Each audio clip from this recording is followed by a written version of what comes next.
Vilniečiai renkasi nuobaudą šiame kėlinyje. Jau trečioji Kaului, tai gal ir ne pati geriausia pražanga. Ne pati geriausia. Įspūdinga atmosfera, tie besisukantis šalikai taip pat atrodo išties užbūrenčiai. Skučas iki galo, kairė ranka. Tą patį norėjau sakyti, techniškas metimas, na, senokai nemačiau tokio metimo Skučo kairė ranka, sudėtingas, techniškai, užsuko kamuolį. Kairė ranka pataikė ir pirmoje rungtynių pusėje, tad jau bent 2 dvitaškius.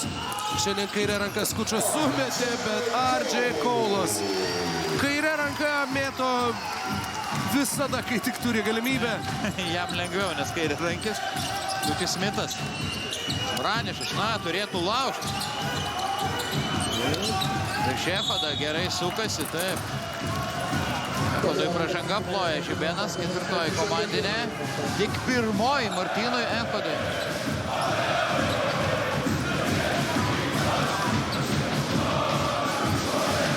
Įspūdinga atmosfera Džip arenoje.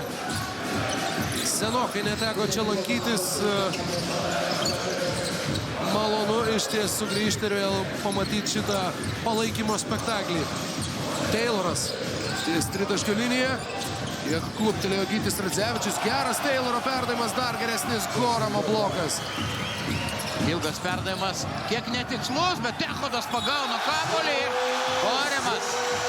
Iš vietos tiesiog nusprendė sugrūsti kamuolį iš viršaus ir net nekreipė dėmesio į tai, jog jo kelyje atsidūrė Rainas Tayloras. O Džesnas Goremas šio epizodo metu.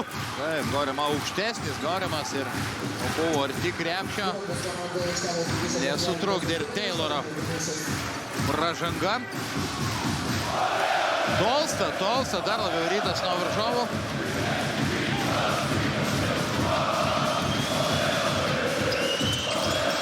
Gaila, kad neišvydome tokio vilniečių žaidimo serijoje su Artėnu Peristeri.